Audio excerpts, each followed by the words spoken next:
Hello friends, आज की कहानी का नाम है कॉलेज के हसीन दिन। कॉलेज के दिन भी क्या दिन थे। वैसे तो कॉलेज में जाने कितने दोस्त थे, लेकिन सलीम के बिना न तो मेरा कभी कॉलेज जाना हुआ और न ही कभी कैंटीन में कुछ अकेले खाना। सलीम दूसरे शहर का रहने वाला, एक छोटे किराए के कमरे में उसका सब कुछ था, जैसे रसोई का सामान, बिस्तर और चारों तरफ लगी हुई हीरोइनों की ढेर सारी तस्वीरें। हुआ यह कि एक दिन अचानक अपनी पूरी गृहस्थी साइकिल पर लादे मेरे घर आया। मैंने पूछा, क्या हुआ? हुआ क्या? मकान मालिक से कहा सुनी हो गई। मैंने कमरा खाली कर दिया। चलो कोई नया कमरा ढूंढो चलकर, उसने जवाब दिया। तो मैंने कहा, इतनी सुबह किसका दरवाज़ा खटखटाएंगे? तुम पहले चाय पियो, फिर चलते हैं।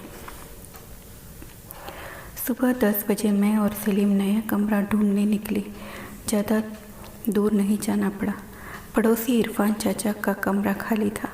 इरफान चाचा पहले तैयार नहीं हुए तो मैंने अपने ट्यूशन वाले इफ्तियार सर से कहा, सर मेरे दोस्त को कमरा चाहिए। उनकी इरफान चाचा से जान पहचान थी। उनके कहने पर सलीम को इरफान चाचा का कमरा मिल गया। कुछ दिनों बाद सलीम ने बताया, यार इरफान चाचा बड़े भले आदमी हैं, कभी कभी उनकी बेटियां मुझे खाना दे जाती हैं। मैंने उसे कहा, यार चक्कर में मत पड़ जाना, यार मुझे कुछ लेना देना नहीं है, पढ़ाई पूरी हो जाए फिर अपने शहर वापस चला जाऊंगा। सलीम बोला। महीना भर बीतता होगा सलीम को इरफान चाचा के यहाँ रहते हुए। एक सुबह पूरी गृहस्थी साइकिल पर लादे मेरे घर आया। मैंने उसे पूछा, अब क्या हुआ? तुम तो फिर बेघर हो गए। उसने कहा, रुको पहले मैं साइकिल खड़ी कर दूँ, फिर बताता हूँ। पहले हफ्ते इरफान चाचा और उनकी बेगम खुसर फुसर कर रहे थे। मैंने दरवाजे से सटकर उनकी बातचीत सुनी।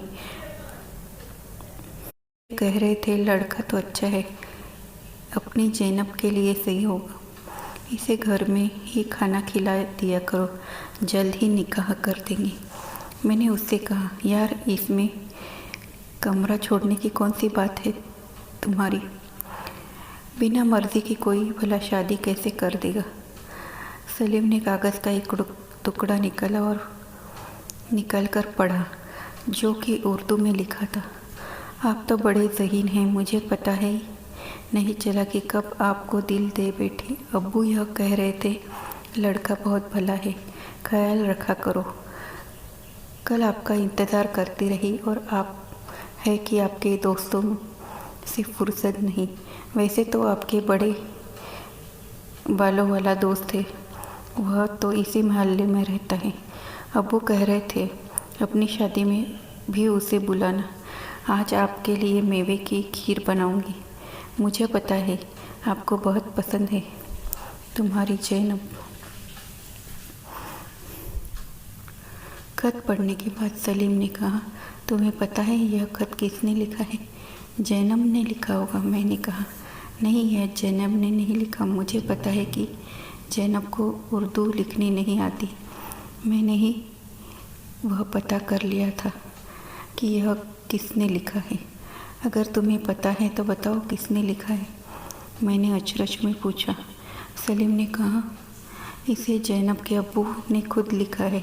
वो तुम्हें कैसे पता? सलीम ने बताया, इरफान चाचा की 4 बेटियां हैं और उन्होंने एक को भी नहीं पढ़ाया।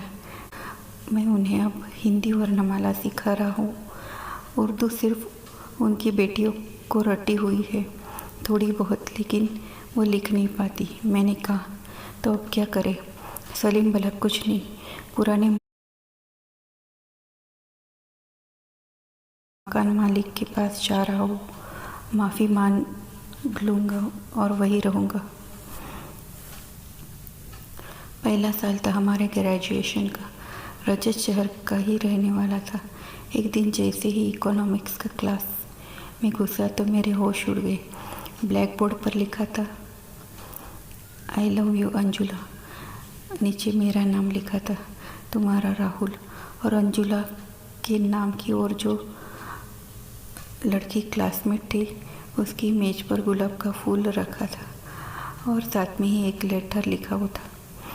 अंजुला, आज मैं पूरी क्लास के सामने स्वीकार करता हूँ कि मैं तुम्हें बेइंतहा प्यार करता हूँ। यह सब देखकर और लेटर पढ़कर मेरा हाल बेहाल था। क्लास में रजत मुझे मिला नहीं, वह ये सब कर निकल चुका था। क्लास में से पहले अंजुला ही आई और ये सब देखकर फुट फुट कर रोने लगी। मैं तो मेज़ों के नीचे से निकलकर कॉलेज के पिछले दरवाजे से भागकर घर आ गया। मैं 7 दिनों तक कॉलेज नहीं गया। ग्रेजुएशन का दूसरा साल चल रहा था। लंबी छुट्टी के बाद कॉलेज खुला। सलीम अपने शहर से वापस आ गया। सलीम और मैं हमेशा क्लास की आगे की पंक्ति में बैठते थे। एडमिशन चल रहे थे। एक दिन सलमा नाम की लड़की क्लास में आई। उसने क्लास में पढ़ा रहे सर से कहा, सर मेरा नाम रजिस्टर में लिख लीजिए। मेरे पापा जिला जज हैं, उनका यहाँ ट्रांसफ़र हुआ है। सर ने लिख लिया। वह हमारे साथ क्लास की अगली पंक्ति में बैठती थी। सलीम की निगाहें अक्सर सलमा की तरफ रहती थी। एक दिन सलमा मुझसे कहने लगी, तुमने देखा सलमा एक दिन सलीम मुझसे कहने लगा, तुमने देखा सलमा मेरी तरफ देखती रहती है। मैंने कहा, अबे ओए, तेरी अक्ल घास चरने गई है क्या? कहाँ राजा भोज, कहाँ गंगू तेली, वह तेरी तरफ नहीं मुझे देखती। सलीम ने तुरंत बात काटते हुए कहा, नहीं, वह तुम्हारी तरफ बिल्कुल नहीं देखती, वह तो मेरी तरफ देखती है। और तुम्हें एक बात बता दूँ, अमीर लड़कियों को गरीब लड़कों से प्यार होता है। फिल्मों में भी यही दिखाया जाता है। मैंने कहा, चलो छोड़ो यार, पिछले साल हम लोगों के नंबर कम आए थे, इस बार मेहनत कर लो वरना पता चले कि इन बातों के चक्कर में ग्रेजुएशन 3 की जगह 4 साल हो जाए। एक दिन सलीम का भ्रम टूट गया और उसने बताया, यार वह मेरी तरफ देखती है और न तुम्हारी तरफ। मैं आज कॉफ़ी शॉप गया तो मैंने देखा अपनी क्लास का सोहेल है, उसके साथ सलमा हाथों में हाथ डाले कॉफ़ी पी रही थी। मुझे हंसी आ गई। मैंने पूछा, फिर तुम्हारे गरीब लड़का और अमीर लड़की वाला फिल्म का क्या हुआ? सलीम ने कहा, मेरी फिल्म तो फ्लॉप हो गई। लेकिन उसने भी मुझसे पूछ लिया, तुम तो कह रहे थे तुम्हारी तरफ देख रही है, तुम भी तो रहते रह गए। मैंने कहा, छोड़ो यार, हमारी दोस्ती सबसे बढ़कर है। कुछ दिनों से रजत के अजीब किस्म की शरारती लड़कों से दोस्ती हो गई। सर क्लास में पढ़ाने आते थे। रजत अपने शरारती दोस्तों के साथ क्लास के बाहर कसरत करने लगता। एक दिन सर चिल्लाकर पूछने लगे, यह क्या कर रहे हो? पढ़ते समय यह हरकत क्यों करते हो? रजत अकड़कर बोला, सर यह हरकत मत बोलिए, जैसे आप किसी विषय को क्लास में पढ़ाते वैसे मैं इन्हें कसरत कर हष्ट पुष्ट रहने की ट्रेनिंग देता हूँ। रजत की हरकतों से गुस्से से पैर पटकते सर क्लास छोड़कर चले गए। बेकार है पढ़ाना, यह पढ़ने के लिए नहीं आते। मैंने रजत से कहा, यार कभी कभी तो क्लास लगती है और इसमें भी तुम ड्रामा करते हो।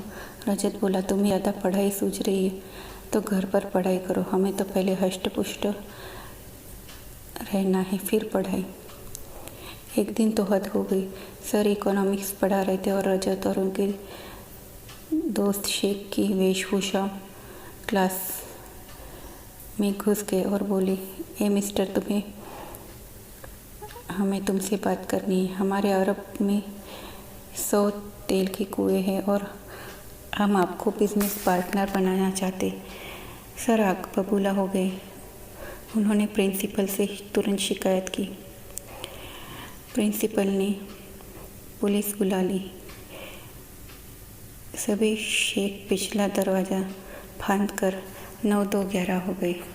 कॉलेज की लाइब्रेरी के नीचे का फ्लोर लड़कों के बैठने के लिए था और ऊपर का फ्लोर लड़कियों के बैठने के लिए। लाइब्रेरियन लड़कों से तो बड़े खुर्राट तरीके से बातें करता, लेकिन लड़की से बात करने की बारी आती तो उसकी बातें ख़त्म नहीं होती थी। यह दूसरी बात थी कि लड़कियां ही उससे कम बातें किया करती थी। एक दिन जब मैं रजत और सलीम के साथ लाइब्रेरी में घुसा तो सलीम ने लाइब्रेरियन को कोई मैगज़ीन मांगी।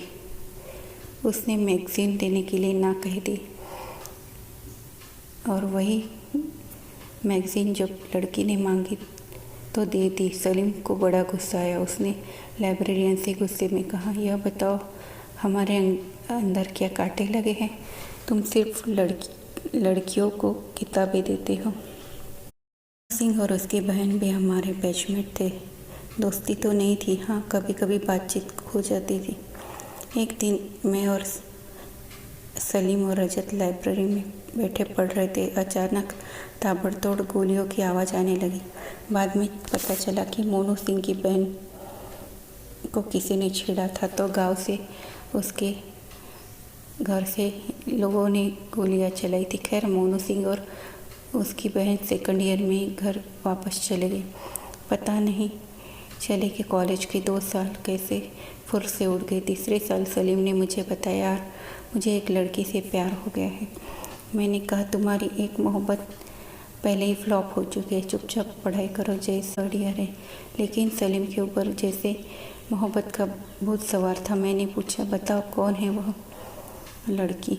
अरे यह गुलनाज जो पीछे बैठती है। गुलनाज कभी कभार सलीम से बातें कर लेती थी। एक दिन मैं कॉलेज नहीं गया। सलीम शाम को घर आया। यार तुम्हें तो कॉलेज नहीं, लेकिन तुम्हारे लिए किसी ने लेटर लिखा है, पढ़ लो। लेटर में लिखा था,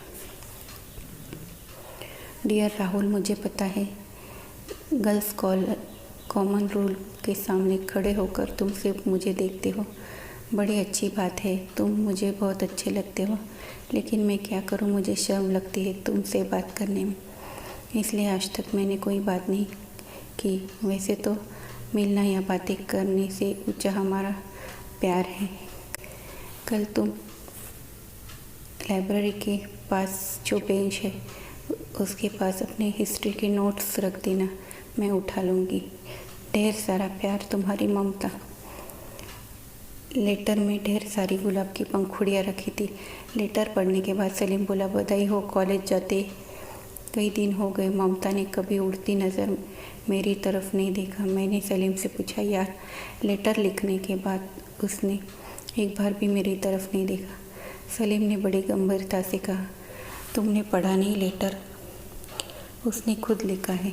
उसे शर्म लगती है। कॉलेज के दिन पता ही नहीं चली कब पसंद के चले भी गए। आखिर ग्रेजुएशन का 3rd ईयर की एग्ज़ाम डेट्स आ गई। जब सभी पेपर हो गए, एक दिन शाम को सलीम मेरे घर पर आया।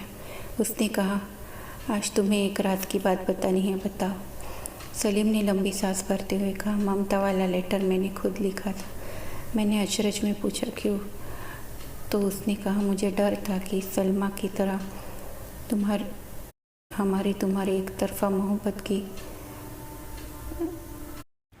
गुलनाज कॉमन मोहब्बत न बन जाए। मैंने कहा, ओ तो क्या गुलनाज तुमसे प्यार करती है? वह बोला, नहीं यार, गुलनाज की सगाई लतीफ़ से हो गई और हमेशा की तरह गृहस्थी साइकिल पर लादे सलीम उस रात मोहल्ला नहीं बल्कि शहर छोड़ गया।